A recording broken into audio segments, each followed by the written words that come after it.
Psychology क्या होता है और इसका फिजिकल एजुकेशन में क्या इंपॉर्टेंस है, इसके बारे में जानेंगे। तो दोस्तों फिर से लेकर आए हैं नए टॉपिक पर नया वीडियो। टॉपिक रहेगा साइकोलॉजी और इसमें हम लोग law of learning process, methods, इन सब के बारे में जानेंगे। नंबर ऑफ क्वेश्चंस रहेंगे 30। तो अगर आप चैनल पर नए हैं तो कृपया चैनल को लाइक एंड सब्सक्राइब करें, बेल आइकन बटन को प्रेस करना ना भूलें ताकि इन फ्यूचर आने वाले वीडियो भी आपको मिलते रहें। तो सबसे पहले हम जानेंगे साइकोलॉजी होता क्या है। Psychology is the scientific study of the mind and behaviour. मनोविज्ञान मन और व्यवहार का वैज्ञानिक अध्ययन है। मनोवैज्ञानिक मानसिक प्रक्रियाओं, मस्तिष्क कार्यों और व्यवहार के अध्ययन और समझ में सक्रिय रूप में शामिल होते हैं। Psychologists are actively involved in studying and understanding mental process, brain functions and behaviors। तो इस प्रकार से आप जान सकते हैं कि जो साइकोलॉजी होती है मन और व्यवहार का वैज्ञानिक अध्ययन होता है, जिसके माध्यम से मनोवैज्ञानिक यह जान लेते हैं कि आप कैसे हैं, आप क्या करना चाहते हैं, आप क्या कर सकते हैं और आपका बिहेवियर कैसा है। तो इस तरीके से आप समझ सकते हैं। बिना कोई देरी हुए वीडियो को स्टार्ट करते हैं, चलते हैं स्क्रीन पर। Question number 1, the cognitive reason of plateau in motor learning is. Motor सीखने में पठार का संज्ञात्मक कारण है lack of concentration, change of teaching method, overloading, chronic injury. Correct answer is A, lack of concentration. अगर आप जानना चाहते हैं कि ये प्लेटो का मोटर लर्निंग होता क्या है तो इसके बारे में आपको थोड़ा सा बताता हूँ कि मोटर लर्निंग आप इस तरीके से समझ सकते हैं कि जैसे आज आप हैं, एक टाइम के पश्चात वैसे आप नहीं रह पाएंगे, आपका प्रभाव कम हो जाएगा, आपकी पावर कम हो जाएगी, आपके कार्य करने की क्षमताएं कम हो जाएंगी। तो सबसे बेहतर उदाहरण यही होता है कि जैसे आप अभी हैं वैसे आप आने वाले 10 सालों में नहीं रहेंगे। मीन्स पठारी प्रभाव प्रगति की एक शक्ति है जो समय के साथ एक बार प्रभावी उपायों की प्रभावशीलता को कम कर देती है। पठारी प्रभाव का एक उदाहरण तब होता है जब किसी का व्यायाम पहले की तरह प्रभावी होने में विफल हो जाता है, जैसा कि घटते प्रतिफल की अवधारणा के समान है। ऐसे भी कह सकते हैं आप इसको। The Pluto effect is the force of nature that lessens that effectiveness of one's effective measures over time। तो इस तरीके से आप इसको समझ सकते हैं। Question number 2, what is the most decisive to positive transfer effect in skill learning process. कौशल सीखने की प्रक्रिया में सकारात्मक हस्तांतरण प्रभाव के लिए सबसे निर्णायक क्या है। Element similarity in skill, composition of skills, simplicity of skills, teaching methodology. Correct answer is A, element similarity in skill. कौशल में तत्व समानता, क्योंकि कौशल सीखने की प्रक्रिया में सकारात्मक हस्तांतरण तभी हो पाएगा जब कौशल के तत्व में समानता हो। एलिमेंट सिमिलरिटी इन स्किल होनी भी जरूरी है, तभी ये एक दूसरे से हस्तांतरण हो पाएगा, एक से दूसरे में हस्तांतरण या ट्रांसफर हो पाएगा। Question number 3, the earliest body types of personality was formed on the. शरीर के शुरुआती प्रकार के व्यक्तित्व का गठन किस प्रकार किया गया था। Mental traits, height, weight, dimensions, body fluids, physiology. Correct answer is C, body fluids by Hippocrates. Hippocrates ने इसको बॉडी फ्लूइड्स के बारे में समझाया था कि शरीर के शुरुआती प्रकार के व्यक्तित्व का गठन बॉडी फ्लूइड से होता है। Question number 4, what is the most effective method for self learning. स्वयं सीखने के लिए सबसे प्रभावी तरीका क्या है। Observation method, test method, demonstration method, lecture method. Correct answer is A, observation method या अवलोकन विधि। अवलोकन विधि के द्वारा ही सबसे प्रभावी तरीके से आप सीख सकते हैं, जो कि स्वयं सीखने का तरीका है। क्योंकि जब तक आप किसी को देखेंगे नहीं कि वो कैसे कार्य कर रहा है, वो क्या कर रहा है, तब तक आप उसको सीख नहीं पाएंगे और कर नहीं पाएंगे। Question number 5, science of behaviour and mental process is known as. व्यवहार और मानसिक प्रक्रिया के विज्ञान के रूप में जाना जाता है। काइंसियोलॉजी, फिजियोलॉजी, सोशियोलॉजी या psychology. Correct answer is D, psychology के थ्रू हम लोग किसी भी व्यक्ति के व्यवहार और मानसिक प्रक्रिया के विज्ञान के रूप में पढ़ते हैं। बाकी यहाँ पर जो भी दिया है समाजशास्त्र, फिजियोलॉजी, काइंसियोलॉजी, इन सब के टॉपिक मैं आपको बनाकर दे चुका हूँ। आप इनको भी वीडियो को देखिएगा तो आपको सारी चीज़ें समझ में आ जाएंगी। Question number 6, achievement motivation associate to. उपलब्ध प्रेरणा किससे संबंधित है। Attitude of the person, experience of the person, need of the person, knowledge of the person. Correct answer is C, need of the person.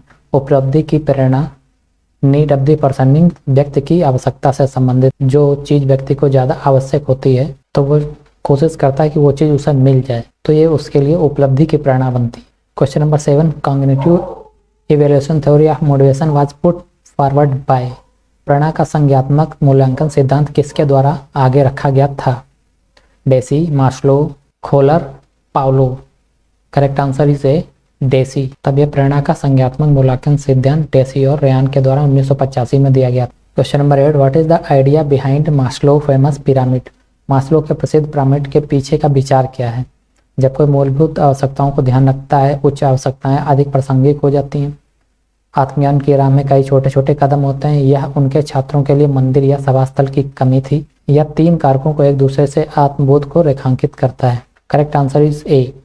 जब कोई मूलभूत आवश्यकताओं को ध्यान रखता है, उच्च आवश्यकताएं अधिक प्रासंगिक हो जाती हैं। Means as one takes care of basic needs, the higher needs become more relevant. Question number 9, natural motivation is also called? प्राकृतिक प्रेरणा को कहा जाता है। प्राकृतिक प्रेरणा आत्मबोध, सेल्फ असेसमेंट, बहिर्मुखी, अंतर्मुखी। Correct answer is D, intrinsic. Means आंतरिक प्रेरणा होती है, जो किसी को देख के या किसी के काम को देख के या किसी व्यक्ति विशेष को देख के आपको लगता है कि नहीं मैं भी ऐसा कर सकता हूँ, वो आपको आंतरिक प्रेरणा कहलाती है। Question number 10, the personal component is learning are? The personal component in learning are, सीखने में व्यक्तिगत घटक है। Psychological, heredity, fitness, all of these. Correct answer is D, all of these. Means जब भी आप कुछ सीखना चाहते हैं तो ये तीनों चीज़ें आपके लिए इंपॉर्टेंट। फिटनेस भी होनी चाहिए, हेरिडिटी लर्निंग प्रोसेस की होती है, मनोवैज्ञानिक मीन्स मनोवैज्ञानिक तौर से आप फिट होने चाहिए। Question number 11, any relatively permanent change in behaviour resulting from experience is popularly known as? अनुभव के परिणाम स्वरूप व्यवहार में कोई भी स्थायी परिवर्तन लोकप्रिय रूप में जाना जाता है। Conditioning, response, equation, learning. Correct answer is D, learning. क्योंकि अगर आपको किसी चीज़ का एक्सपीरियंस है या अनुभव है तो उसके आधार पर आप में परिवर्तन हो जाते हैं। Number 12, what is the Pavlovian classical conditioning? Pavlovian शास्त्रीय कंडीशनिंग क्या है? सुदृढ़ीकरण, modification of behaviour by reinforcement, an anticipatory biological response, any influence upon learn behaviour by reflexes, establishing a concentration, a connection between behaviour and its consequences. Correct answer is B, an anticipatory biological response. एक प्रत्याशित जैविक प्रतिक्रिया के द्वारा पावेलियन शास्त्रीय condition को आप समझ सकते हैं। पावेलियन शास्त्रीय कंडीशनिंग क्या है, इसके बारे में मैं थोड़ा आपको बता देता हूँ। इसको रूसी शरीर विज्ञानी इवान पावलोव द्वारा खोजा गया था। शास्त्रीय कंडीशनिंग सीखने की ऐसी प्रक्रिया होती है जो एक पर्यावरणीय उत्तेजना और स्वाभाविक रूप से होने वाली उत्तेजना के बीच संबंधों के माध्यम से होती है। इसी प्रक्रिया को शास्त्रीय कंडीशनिंग की सीखने की प्रक्रिया भी कहते हैं। Question number 13, spotting one's on behaviour through self analysis is called? आत्मविश्लेषण के माध्यम से अपने व्यवहार को खोलना कहा जाता है। Rating scale method, introspection method, developmental method, clinical method. Correct answer is B, introspection method. अब ये यहाँ पर 4 तरीके के मेथड दिए गए हैं, इनके बारे में आप जान लें। इंट्रोस्पेक्शन मेथड क्या होता है? Introspection is a process that involves looking inwards to examine one's own thought and emotions. Means आत्मनिरीक्षण की यह ऐसी प्रक्रिया होती है जिसमें अपने विचारों और भावनाओं की जांच करने के लिए भीतर की ओर देखना शामिल है।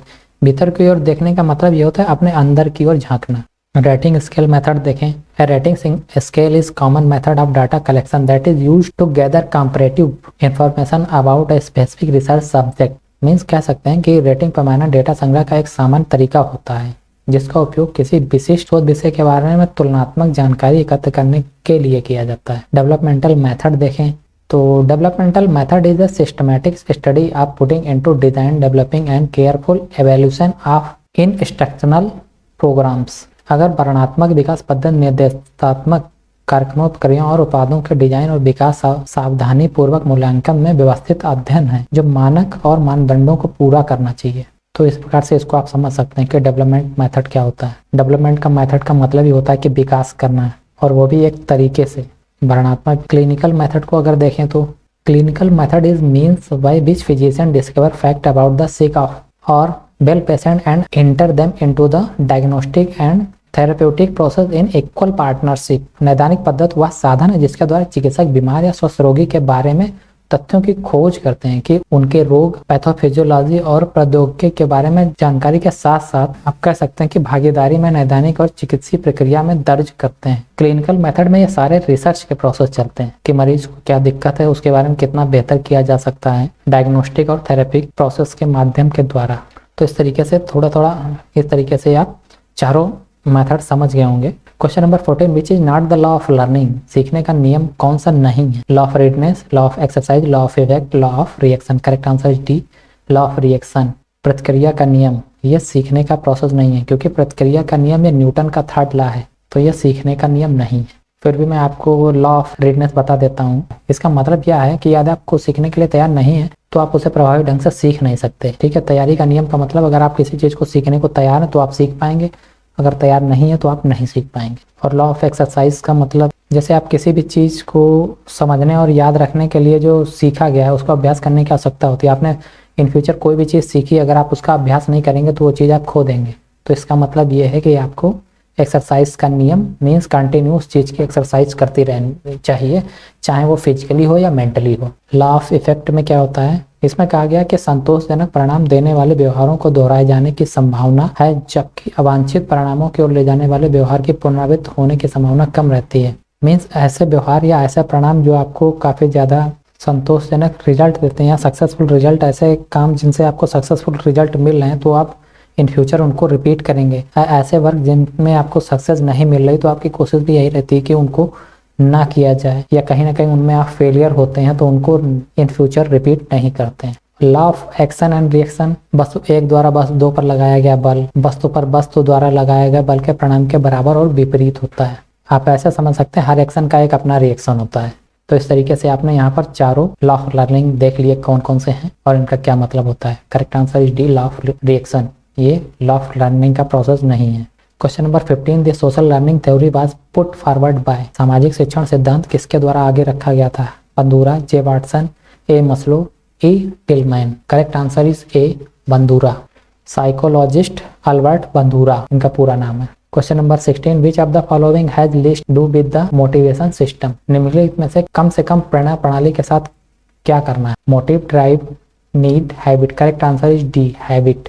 कम से कम प्रेरणा प्रणाली के साथ आपको क्या करना है? हैबिट डालनी है। जब हैबिट आप इस चीज की रखेंगे तो किसी भी चीज को आप कंटिन्यू कर पाएंगे या इसको आदत बनाना है। Question number 7, what game or sport event to play is mostly decided by, कौन सा खेल खेलना है इसका निर्णय ज्यादातर करते हैं? Peer group choice, parental motivation, teacher availability, one's on aptitude. Correct answer is D, one's on aptitude. किसी की अपनी योग्यता, आपको क्या खेलना है, आपको क्या करना है, आप क्या बेस्ट कर सकते हैं, ये आपकी अपनी योग्यता पर डिपेंड करता है और उसको आप खुद से चूज करेंगे, क्योंकि आप क्या हैं, आप कैसे हैं, इसको आपसे बेटर कोई नहीं जान सकता। Question number 18, introverts are focused in, अंतर्मुखी लोगों का ध्यान किन में रहता है? Themselves, others, social interactions, none of this. Correct answer is A, themselves. Means उनका जो अंतर्मुखी टाइप के लोग होते हैं वो ज्यादातर लोगों से बात नहीं करते हैं, ना ही उन्हें किसी से मतलब होता हो जिससे इनका बाहरी दुनिया से संपर्क नहीं रहता है। Question number 19, encouragement by spectators is A, दर्शकों द्वारा प्रोत्साहन एक है। अब क्या है? एक इनाम, मनोवैज्ञानिक प्रोत्साहन, सामाजिक प्रोत्साहन, मौद्रिक प्रोत्साहन। करेक्ट आंसर इज सी, सामाजिक प्रोत्साहन। दर्शक जो भी प्रोत्साहन देते हैं किसी प्लेयर को वो उनका सामाजिक प्रोत्साहन कहलाता है, क्योंकि दर्शक समाज के हिस्सा हैं और प्लेयर होते हैं वो भी समाज का हिस्सा होते हैं। Question number 20, which of the theories of motivation has biological orientation, प्रेरणा के किस सिद्धांत में जैविक अभिविन्यास है? Drive theory, newt theory, instinct theory या humanistic theory. Correct answer is C, instinct theory means वृत्ति का सिद्धांत। वृत्ति का सिद्धांत क्या होता है इसके बारे में आप थोड़ा जानें। जैसे आप कह सकते हैं कि सभी जीव जन्मजात जैविक प्रवृत्तियों के साथ पैदा होते हैं जो उन्हें जीवित रखने में मदद करते हैं। ठीक है, यह सिद्धांत बताता है कि वृत्ति सभी प्रकार को संचालित करती है। वृत्ति लक्ष्य निर्देशित और व्यवहार के सहज पैटर्न है जो सीखने या अनुभव का परिणाम नहीं है। इस तरीके से आप इसको समझ सकते हैं। Question number 21, the heredity factors of learning are, सीखने के आनुवंशिकता कारक है। Height and weight, physical structure, body composition, all of the above. Correct answer is D, all of the above. Heredity factors में अगर देखेंगे सीखने की आनुवंशिकता कारक, तो उसमें ऊंचाई, भार, शारीरिक शिक्षा, शारीरिक संरचना, ये सबका सब आ जाएगा। इसलिए करेक्ट आंसर है D, all of the above, उपरोक्त सभी। Question number 22, reinforcement theory of motivation is given by, प्रेरणा का सुदृढ़ीकरण सिद्धांत किसके द्वारा दिया गया था? Pavlov, Jung, Skinner, Plato. Correct answer is C, Skinner के द्वारा दिया गया था। अगर इनका फुल नेम देखें तो BF स्किनर और इनके जो एसोसिएट्स लोग थे उनके द्वारा यह सिद्धांत आया था। Question number 23, what kind of motivation is not relevant to young children, छोटे बच्चों के लिए किस तरह की प्रेरणा प्रासंगिक नहीं है? उपलब्धि प्रेरणा, आंतरिक प्रेरणा, बहिर्मुखी प्रेरणा, उपरोक्त में से कोई नहीं। करेक्ट आंसर इज बी, आंतरिक प्रेरणा मीन्स इंट्रिंसिक मोटिवेशन, क्योंकि छोटे बच्चों को आंतरिक प्रेरणा नहीं आती है। वो जो भी करते हैं या जो भी उनके द्वारा किया जाता है वो आपको देख के या आपके कहने के अनुसार ही करते हैं। Question number 24, the most important need of Alderfer's theory is. Alderfer के सिद्धांत की सबसे महत्वपूर्ण आवश्यकता है? Relatedness need, existence need, growth need, none of this. Correct answer is C, growth need means वृद्धि की आवश्यकता एल्डरफेयर थ्योरी का सबसे महत्वपूर्ण सिद्धांत है। Question number 25, according to Freud the mind's 3 components are. Freud के अनुसार मन के 3 घटक, ईगो, आईडी, सुपर ईगो। अचेतन, नैतिक, अनैतिक, मौखिक, गुदाफालिक, प्राथमिक, द्वितीयक, तृतीयक। Correct answer is A, ego, ID, super ego. Freud के अनुसार मन के यही 3 घटक होते हैं। Question number 26, Lana is friendly, always willing to help others and compassionate. We would expect Lana to score highly on. Lana दोस्ताना है, हमेशा दूसरों की मदद करने के लिए तैयार है और दयालु है। हम उम्मीद करेंगे कि लाना में बहुत अधिक स्कोर करेंगे। बहिर्मुखता, सहमतता, मनोविक्षुब्धता, अनुभव के लिए खुलापन। करेक्ट आंसर इज बी, सहमतता मीन्स एग्रीएबलनेस मीन्स वो हर चीज के लिए एग्री रहती है और बहुत जल्दी किसी चीज को मान जाती है। व्यवहार दोस्ताना है, दयालु भी है मीन्स वो एग्रीएबलनेस है। Question number 27, another terms for reinforcement is. सुदृढ़ीकरण के लिए एक और शब्द है, प्रोत्साहन, इनाम, प्रतिक्रिया, स्थिति। करेक्ट आंसर इज बी, इनाम मीन्स रिवार्ड। रीइंफोर्समेंट के लिए सबसे अच्छा जो एग्जाम्पल रहेगा या उदाहरण कह सकते हैं रिवार्ड है, कि आप अगर कोई कुछ भी बेटर कर रहा है उसको उसके बदले आप कुछ अगर रिवार्ड दे रहे हैं तो हमेशा इस चीज के लिए प्रेरित रहेगा कि वो उतना ही बेहतर करे। Question number 28, theory is an extension of Maslow hierarchy of needs. सिद्धांत मास्लो के जरूरत के पदानुक्रम का विस्तार है। 2 factor theory act theory by ERG। Correct answer is D, ERG theory है। ERG को आप ये कह सकते हैं कि R का मतलब रिलेटेडनेस और E का मतलब एग्जिस्टेंस, G का मतलब ग्रोथ, संबद्धता, अस्तित्व और वृद्धि। ये ERG का मतलब होता है। Question number 29, which of the following is motivational factor according to Herzberg 2 factor theory. Herzberg के 2 कारक सिद्धांत के अनुसार निम्नलिखित में से कौन सा प्रेरक कारक है? क्वालिटी ऑफ सुपरविजन, रिकॉग्निशन, पे, relation with others. Correct answer is D, relation with others या दूसरों के साथ संबंध। मोटिवेटर फैक्टर है ना कि hygienes factor like money. Question number 30, theory argue that behaviour is the function of its consequence. सिद्धांत का तर्क है व्यवहार इसके परिणामों का एक कार्य है। समानता, सुदृढ़ीकरण, लक्ष्य निर्धारण, प्रत्याशा। करेक्ट आंसर इज बी, सुदृढ़ीकरण या आप इसको कह सकते हैं रीइंफोर्समेंट, कि अगर कोई आदमी कैसा भी उसका व्यवहार कैसा है, इसका मतलब उसका व्यवहार उसके परिणामों पर डिपेंड करता है और उसके व्यवहार से आने वाले परिणाम भी निश्चित हो जाते हैं कि क्या होने वाला है। तो साइकोलॉजी काफी ज्यादा इंपॉर्टेंट टॉपिक है और ये बहुत जल्दी ना समझ में आने वाला भी टॉपिक है, तो इसलिए हर क्वेश्चन को आप बहुत ध्यान से समझ के पढ़िएगा और इसको खुद से भी तैयार करिएगा, क्योंकि सबसे ज्यादा इंपॉर्टेंट टॉपिक और सबसे प्रॉब्लम क्रिएट करने वाला भी ये टॉपिक होता है। तो उम्मीद करता हूँ कि यहाँ पर जो दिए गए 30 क्वेश्चन आंसर की सीरीज थी वो आपको समझ में आई होगी। मैंने अपनी तरफ से कोशिश की है कि आपको समझ में आई हो और उम्मीद करता हूँ वीडियो भी आपको पसंद आया होगा। अगर पसंद आया तो आप इसको शेयर और लाइक कर सकते हैं। वीडियो देखने के लिए धन्यवाद। मिलते हैं आपसे नेक्स्ट वीडियो में नेक्स्ट टॉपिक के साथ। तब तक के लिए जय हिंद।